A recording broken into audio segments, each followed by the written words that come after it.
Hello everyone. आप सबका बहुत बहुत स्वागत है आपके अपने चैनल करिश्मा एकेडमी पर। हमारा चैप्टर चल रहा था नॉट फॉर प्रॉफिट ऑर्गेनाइजेशन या एनपीओ कह लो या नॉन प्रॉफिट ऑर्गेनाइजेशन कह लो, ठीक है। इसमें हमने कल किया था वो इनकम एंड एक्सपेंडिचर अकाउंट बनाना सीखा था और उससे पहले हमने रिसिप्ट एंड पेमेंट अकाउंट बनाना सीखा था। आज हम कर रहे हैं एडजस्टमेंट शुरू, क्योंकि एडजस्टमेंट आएंगी। एडजस्टमेंट के साथ क्वेश्चन आएगा, सिंपल नहीं आएगा, ठीक है। देखो पहले क्वेश्चन बाद में करेंगे, पहले देखो जैसे अब देखो डोनेशन है एक, ठीक है। डोनेशन ये मैंने कल भी बताया था आपको, दो होती है। एक होती है general purpose donation, general purpose, specific purpose, ठीक है। Specific purpose donation.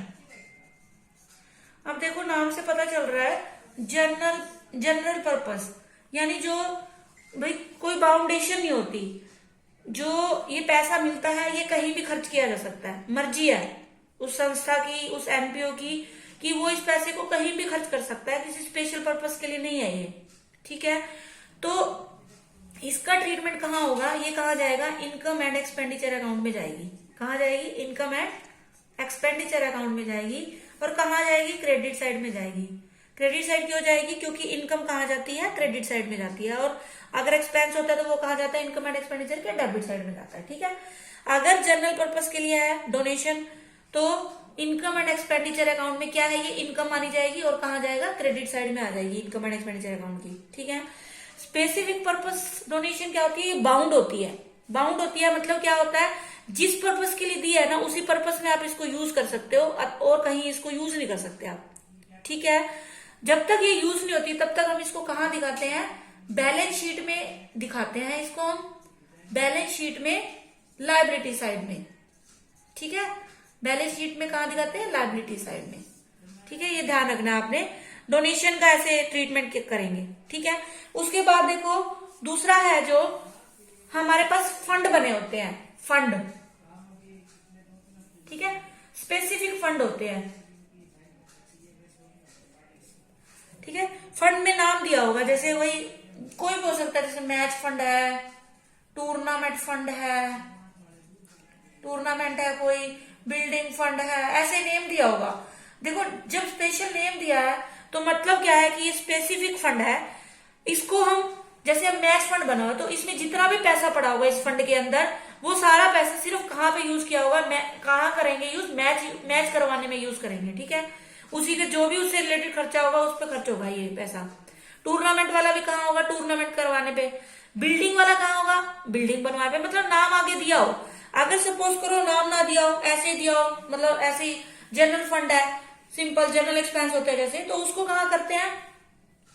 उसको सिंपल हम करेंगे, हमारा खर्चा है और वो कहाँ जाएगा? वो प्रॉफिट एंड लॉस में जाएगा। जनरल एक्सपेंस नहीं, सिंपल वैसे वो दिया हो तो, ठीक है। वैसे फंड जो होते हैं वो स्पेसिफिक पर्पस के लिए बनाए जाते हैं, ठीक है।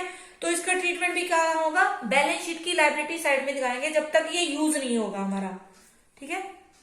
कहा जाएगा? ये भी बैलेंस शीट में जाएगा और कहा जाएगा? वही लायबिलिटी साइड में, ठीक है, लायबिलिटी साइड में। और इससे रिलेटेड खर्चा जो है इस फंड में से ही लेस होगा, जितना भी एक्सपेंस हो वो यहाँ पे इसी में से क्या हो जाएगा? एक्सपेंस रिलेटेड क्या हो जाएगा? एक्सपेंस हमारा खर्चा इससे डिडक्ट हो जाएगा, उसी फंड के उसमें से करना है हमने, ठीक है। अब देखो कई बार क्या होता है कि फंड है, जैसे हमारे पास पड़ा है, हमने वो यूज नहीं किया। हमें देखो जैसे सपोज करो हमें मैच कराने के लिए फंड मिला, ठीक है, मैच फंड बना लिया हमने, हमें 50,000 रुपए डोनेशन मिल गई इस फंड के लिए, ठीक है। अब क्या हुआ, मान लो इस पूरे साल क्या हुआ, मतलब जैसे अभी कोरोना आ गया था तो सब कुछ क्या हो गया था, लॉकडाउन लग गया था, ठप पड़ गया था, तो कोई मैच वगैरह नहीं हुआ। आपको पता है एक साल बिल्कुल कोई मैच नहीं हुआ। तो उस फंड को हम क्या कर सकते थे? आगे इन्वेस्टमेंट कर सकते थे, ठीक है। उसको बोलते हैं मैच फंड इन्वेस्टमेंट, ठीक है। मैच फंड इन्वेस्टमेंट, उसको क्या कर देते हैं? तब तक के लिए इन्वेस्टमेंट, मतलब एक साल नहीं हुआ तो हमने इसको क्या कर दिया? इन्वेस्ट कर दिया आगे, ठीक है। तो इस पर हमें क्या मिला होगा? जितना टाइम हमने रखा होगा क्या मिला होगा? इंटरेस्ट भी रिसीव हुआ होगा हमें, ठीक है। तो जो ये मैच फंड इन्वेस्टमेंट है हमने इसमें से लेस नहीं करना। ये क्या है, एक तरह से इन्वेस्टमेंट है, हमारी एसेट है, मतलब तब तक के लिए। तो आप इसको कहाँ शो करोगे, बैलेंस शीट के एसेट साइड में शो करोगे इसको। और ये मैच फंड वही लाइबिलिटी, मतलब अगर हमने इन्वेस्टमेंट कर दी, लाइबिलिटी तो हमारी बनी रहेगी ना, ये खत्म थोड़ी हो जाएगी। मैच तो हमने करवाना ही है, हाँ एक साल नहीं दूसरे साल आगे तो करवाएंगे ही करवाएंगे, ठीक है। तब तक के लिए ये इधर भी लिखा रहेगा और लाइबिलिटी साइड में हमारा ये मैच फंड लिखा रहेगा, ठीक है।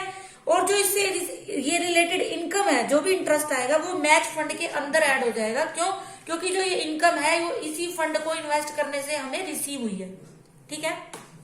अब देखो सम देखते हैं, ठीक है। सम देखो फिर और समझ आ जाएगा आपको, ठीक है। Show how will you deal with the following items in the final account, मतलब ये बताना है जो भी आइटम दी है इसको उसमें फाइनल अकाउंट में कैसे शो करेंगे, ठीक है। देखो प्राइस फंड है ये, 1 अप्रैल 2018 को बैलेंस पड़ा है हमारे पास 80,000 का। Interest on price fund investment, इस पे इन्वेस्टमेंट मतलब इसको आगे इन्वेस्ट कर दिया, उस पे हमें इंटरेस्ट रिसीव हुआ 6,000। प्राइस बांटे गए 10,000। प्राइस फंड इन्वेस्टमेंट ऑन 1 अप्रैल 2018, यानी इसी दिन हमने क्या कर दिया, इसमें से इन्वेस्ट कर दिया 60,000 पे, ठीक है। और डोनेशन फॉर प्राइस फंड कितना है, 25,000। तो वो ये पूछ रहा है कि इसको फाइनल अकाउंट में कहाँ शो करोगे और कैसे करना है। देखो प्राइस फंड है स्पेशल, ठीक है, प्राइस से रिलेटेड है, तो ये स्पेसिफिक फंड ही, ये कहाँ जाएगा, फंड हमेशा क्या है, लायबिलिटी में जाएंगे, लायबिलिटी साइड में जाएंगे। तो हमने क्या बनानी है, बैलेंस शीट बनानी है, ठीक है। बैलेंस शीट बनाएंगे हम,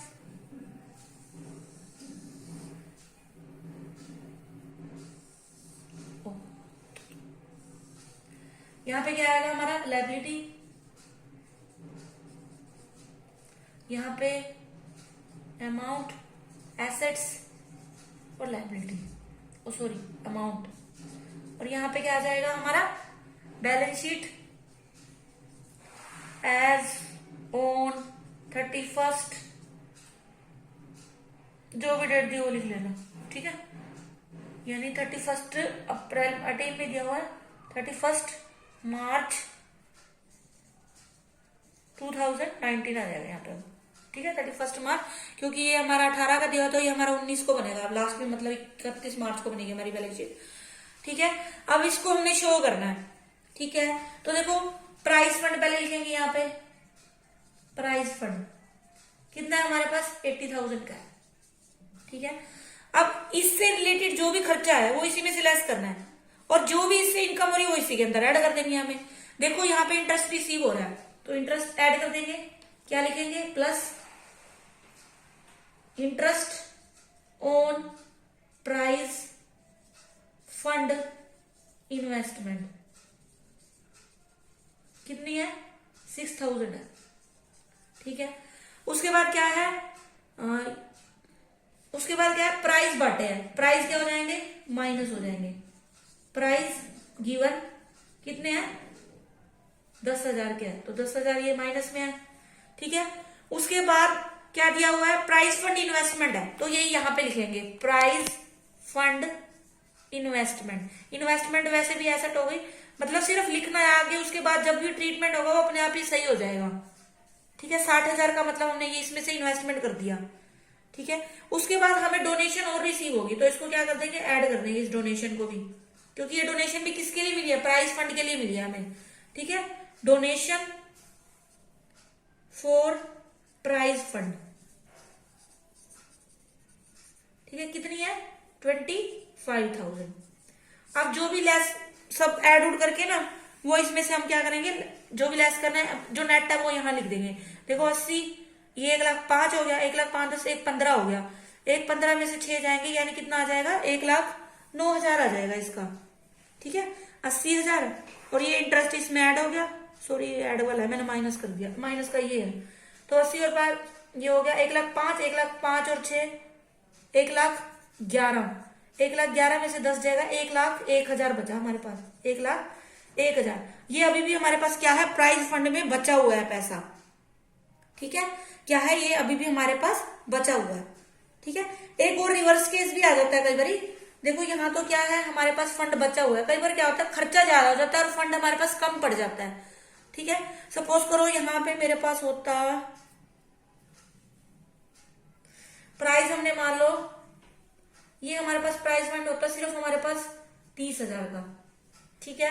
और मैंने हमारे वो प्राइस बांट दी मैंने 70,000 के, ठीक है, ऐसे है, ठीक है। तो ये सारा का सारा मतलब ये ऐसे कर सकते हैं, मैं बता रही हूँ। अगर ऐसे होता तो देखो हमारे पास जो खर्चा हो गया वो तो हमारे पास 70,000 हो गया, और ये कितना बैठ रहा है टोटल 30, 55 और 6 कितना हो गया, 55 और 6 61 हो गया। बाकी जो बचा हुआ है ना वो सारा का सारा हम कहाँ दिखाएंगे, इनकम एंड एक्सपेंडिचर अकाउंट के डेबिट साइड में दिखा देंगे, क्योंकि ये हमारा क्या होगा, एक्स्ट्रा खर्चा होगा। ऐसा केस भी आएगा, ठीक है। ये तो था ये वाला सम, ठीक है। अब देखो एक और सम, हमको टूर्नामेंट फंड दिया 2 लाख का, कंट्रीब्यूशन रिसीव्ड हुआ है टूर्नामेंट के लिए 40,000 का, टूर्नामेंट एक्सपेंसेस दिया 80,000 के, इंटरेस्ट रिसीव्ड हुआ है टूर्नामेंट फंड इन्वेस्टमेंट पे 12,000 का, और रिसीव्ड हुआ है टूर्नामेंट टिकट से 20,000, ठीक है। तो टूर्नामेंट फंड है, यहां हम लिखेंगे टूर्नामेंट फंड कितना है, 2 लाख का, ठीक है। उसके बाद हमें दिया है और रिसीव हुआ हमें, तो क्या लिखेंगे, कंट्रीब्यूशन रिसीव्ड कितना 40,000, ठीक है। टूर्नामेंट एक्सपेंसेस है तो खर्चा है, माइनस कर देंगे इसको, टूर्नामेंट एक्सपेंसेस कितना 80,000, ठीक है। उसके बाद है हमारा इंटरेस्ट रिसीव्ड, इंटरेस्ट रिसीव्ड क्या हो जाएगा, ऐड हो जाएगा, इंटरेस्ट रिसीव्ड कितना है 12,000, ठीक है। और रिसीव्ड हुआ है किससे, टूर्नामेंट टिकट से, रिसीव्ड फ्रॉम टिकट्स कितना है 20,000, ठीक है। अब देखो ये बस आपने इस चीज का ध्यान रखना है कि उससे रिलेटेड खर्चे को लेस कर दो और उसी फंड से रिलेटेड इनकम को इसके अंदर ऐड कर दो, और अगर इन्वेस्टमेंट किया तो उसको हम बैलेंस शीट के एसेट साइड में शो कर देते हैं। बस यही छोटी छोटी 3 बातें ध्यान रखनी है। अब देखो इनको ऐड करते प्लस वाला 240 हो गया, ये माइनस का 240 और 20 260 और 272। अब 272 में से हमने 80,000 घटाना है तो कितना आ गया 1,92,000 हमारे पास अभी भी ये पड़ा है किसके अंदर, टूर्नामेंट फंड के अंदर, ठीक है। ये मतलब हमारा अगले साल के लिए क्या बन जाएगा, इस फंड का ओपनिंग बैलेंस बन जाएगा, ठीक है। ये है इसका क्लोजिंग बैलेंस, ठीक। आई होप आपको अच्छे से समझ आया होगा। इसको बोलते हैं फंड बेस्ड अकाउंटिंग। ये क्या थी हमारी यार, हमने क्या किया, फंड बेस्ड अकाउंटिंग किया, ठीक है। आई होप आपको अच्छे से समझ आया होगा। आप मेरी वीडियो को पूरा देखिए, लाइक करें, शेयर करें और चैनल को सब्सक्राइब कर लें और बेल आइकन को भी प्रेस कर लें। कल फिर से मिलते हैं एक नई वीडियो के साथ, तब तक के लिए टाटा बाय बाय, शब्बा खैर, थैंक्स फॉर वॉचिंग।